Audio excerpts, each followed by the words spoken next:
तो साइंटिस्ट आगे एक्सरसाइज 9.1 का जो अपना 8th क्वेश्चन है वो देखते हैं।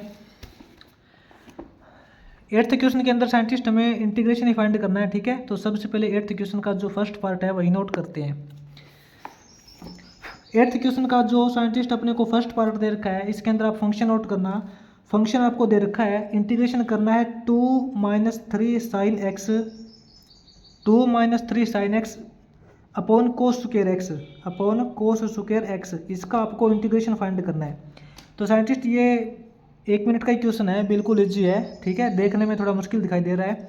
इसके अंदर क्या करते हैं, ये जो कोस स्क्वायर एक्स है ना, इन दोनों के नीचे है, तो इनका सेपरेट डिनोमिनेटर कर लेते हैं। सेपरेट डिनोमिनेटर करेंगे तो क्या हो जाएगा, 2 के नीचे कोस स्क्वायर एक्स हो जाएगा, माइनस में ये 3 sin x है, 3 sin x है, इसके नीचे भी कोस स्क्वायर हो जाएगा। कोस स्क्वायर का मतलब आप कोस x इंटू कोस एक्स लिख सकते हो, कोई प्रॉब्लम नहीं है, ठीक है। इसका आपको इंटीग्रेशन करना है। इंटीग्रेशन करेंगे, ये देखिए 2 1 अपॉन कोस स्क्वायर, यानी कि कोस का रेसिप्रोकल दे रखा है, तो 1 अपॉन कोस स्क्वायर क्या होता है, वो तो सीकेंट स्क्वायर एक्स होता है, माइनस में 3 साइन अपॉन कोस क्या होता है, साइन अपॉन कोस होता है टेंजेंट एक्स, इंटू 1 अपॉन कोस करेंगे तो सीकेंट एक्स हो जाएगा। इसका इंटीग्रेशन करना बिल्कुल इजी है।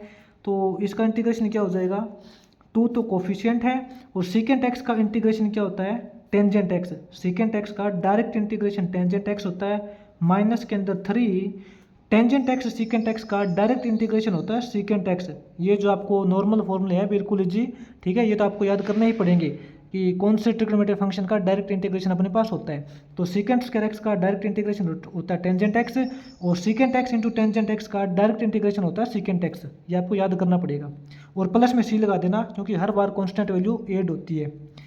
इसके बाद में अपना 8th क्वेश्चन का जो सेकेंड पार्ट है वो नोट करते हैं। 8th क्वेश्चन का जो सेकेंड पार्ट है, इसके अंदर में फंक्शन जो दे रखा है वो नोट करना। तो इसके सेकंड पार्ट में देखना, साइंटिस्ट हमें बोल रखा है 5 sin स्क्वायर एक्स प्लस में 7 cos square x divide by 3 sin square x into cos square x. बिल्कुल इजी क्वेश्चन है। आप ना इसके अंदर ऐसा करना,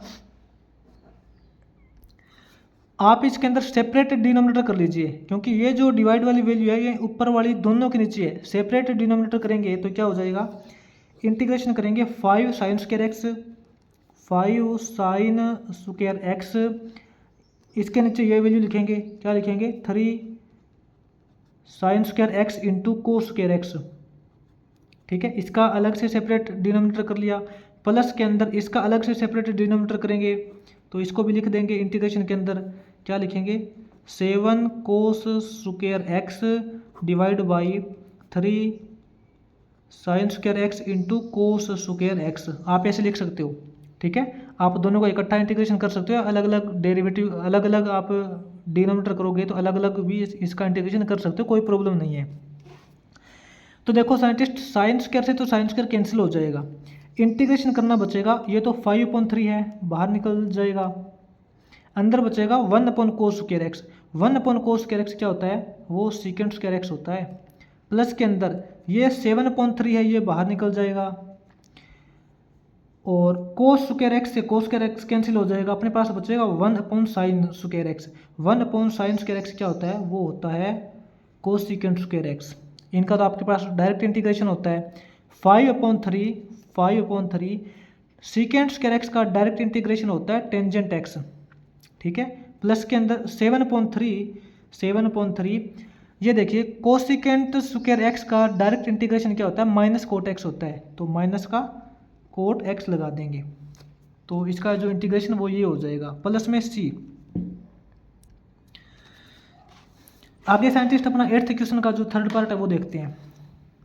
8th क्वेश्चन का जो थर्ड पार्ट है, इसके अंदर जो आपको इंटीग्रेशन करने के लिए फंक्शन दे रखा है, वो फंक्शन क्या है, फंक्शन बोल रखा है 2 cos 2x divide by cos square x into sine square x, ये फंक्शन दे रखा है, इसका आपको इंटीग्रेशन करना है। तो ये जो 2 है साइंटिस्ट, ये तो आप बाहर निकाल सकते हो कोफिशिएंट के लिए, ठीक है, कोई प्रॉब्लम नहीं है, ये तो 2 तो अपना पहले से बाहर निकल जाएगा। ये जो cos 2x है ना, cos 2x का हाफ एंगल फॉर्मूला होता है साइन और कोस की कंबाइंड फॉर्म में, क्योंकि आपको पता है इसके डिनोमिनेटर में साइन स्क्वायर भी दे रखा है और कोस स्क्वायर भी दे रखा है, तो कोस टू एक्स का जो हाफ एंगल फॉर्मूला होता है आपको याद है तो मैं आपको लिखा देता हूँ। कोस टू एक्स है ना, वो आपका होता है cos square x minus sine square x. ठीक है, आप इसको ऐसे लिख सकते हो। कोस टू एक्स को लिखोगे, क्या लिखोगे, कोस स्क्वायर एक्स माइनस में साइन स्क्वायर एक्स।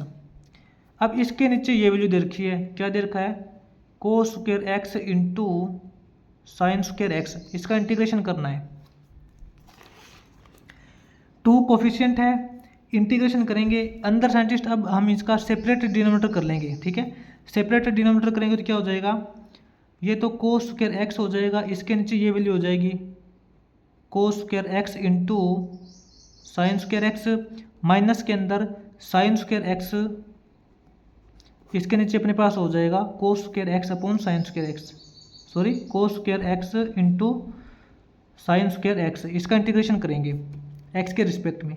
टू तो देखो कोफिशिएंट है, ठीक है, यहाँ देखो कोस स्क्वायर एक्स से कोस स्क्वायर कैंसिल हो जाएगा। ठीक है, इंटीग्रेशन करना पड़ेगा। वन अपॉन साइन स्क्वायर क्या होता है, वन अपॉन साइन स्क्वायर होता है कोस सिकेंड स्क्वायर एक्स, माइनस के अंदर साइन स्क्वायर से साइन स्क्वायर कैंसिल हो जाएगा। वन अपॉन कोस स्क्वायर क्या होता है, वन अपॉन कोस स्क्वायर होता है सिकेंड स्क्वायर एक्स।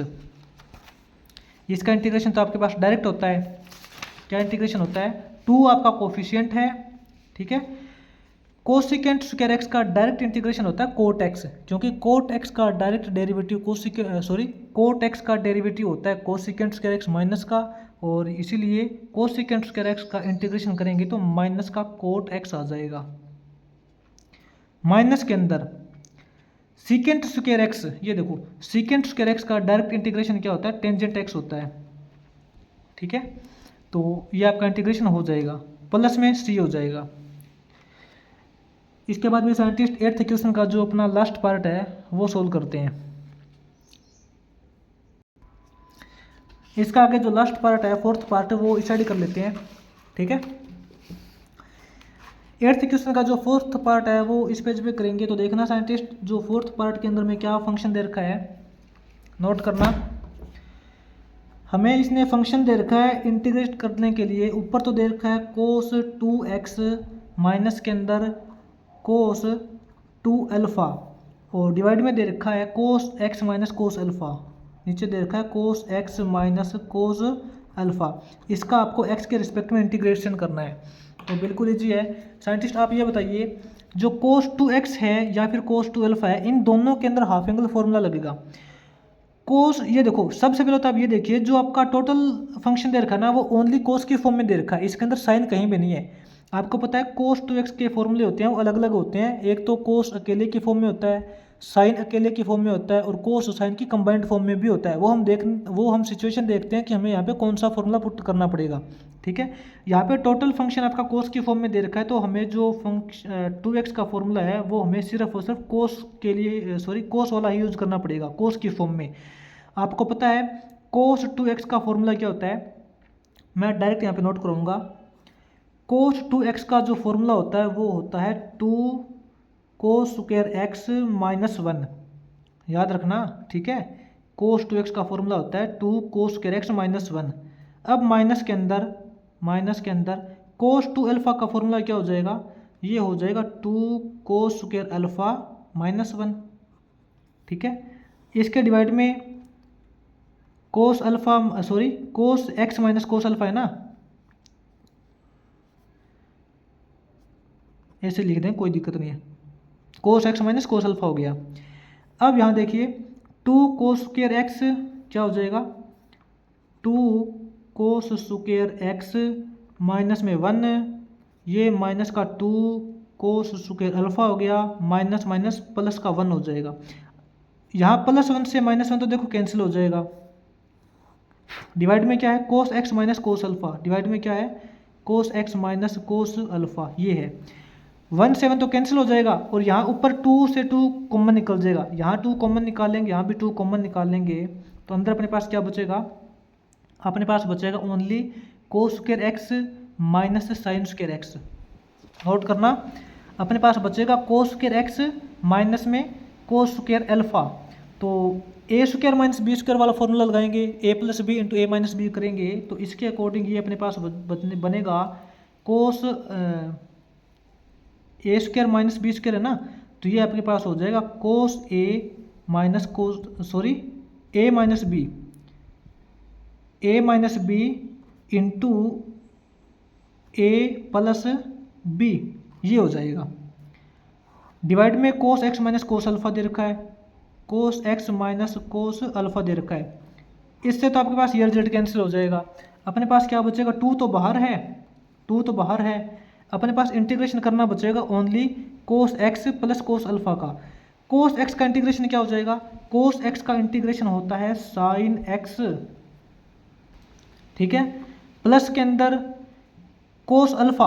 आप देखो कई स्टूडेंट यहाँ पे मिस्टेक कर देते हैं, वो क्या करते हैं कि कोस का इंटीग्रेशन है ना वो साइन में कर देते हैं, साइन अल्फा कर देते हैं। ऐसा नहीं होगा, क्योंकि जिस फंक्शन का आपको इंटीग्रेशन करना होता है या फिर जिस फंक्शन का आपको डेरिवेटिव करना होता है उसके अंदर एक्स होना जरूरी होता है। इसके अंदर एक्स नहीं है, इसके अंदर ओनली कोस अल्फा दे रखा है। ये जो कोस अल्फा है इसका मतलब ये कांस्टेंट वैल्यू है, कांस्टेंट वैल्यू है तो इसका इंटीग्रेशन करते हैं तो इसके साथ में एक्स हम लगा देते हैं, यानी कि ये ऐसे हो सकता है 1 2 3 4 ऐसे इसकी वैल्यू कोई हो सकती है, ठीक है। कांस्टेंट वैल्यू का हम इंटीग्रेशन करते हैं तो उसके साथ में एक्स लगा देते हैं, एक्स कोस अल्फा हो जाएगा। एक्स लगाने का मतलब क्या है आपको पता है ना, एक्स की पावर यहाँ पे कितनी है, इसके साथ में एक्स की पावर 0 है, एक्स की पावर 0 है तो एक्स की पावर 1 ऐड करेंगे तो 1 से डिवाइड करेंगे तो एक्स की पावर 1 ही बचेगी ना, तो इसका इंटीग्रेशन ये आ जाएगा 2 इंटू साइन एक्स प्लस में एक्स कोस अल्फा प्लस में सी। तो ये आपका जो 8th क्वेश्चन का 4th पार्ट है वो भी कंप्लीट हो जाएगा और इसी के साथ आपका 8th क्वेश्चन भी कंप्लीट हो जाएगा। ध्यान से नोट कर लेना कहाँ से हमने कौन सा फॉर्मूला उठा के यहाँ पे पुट किया है, ठीक है।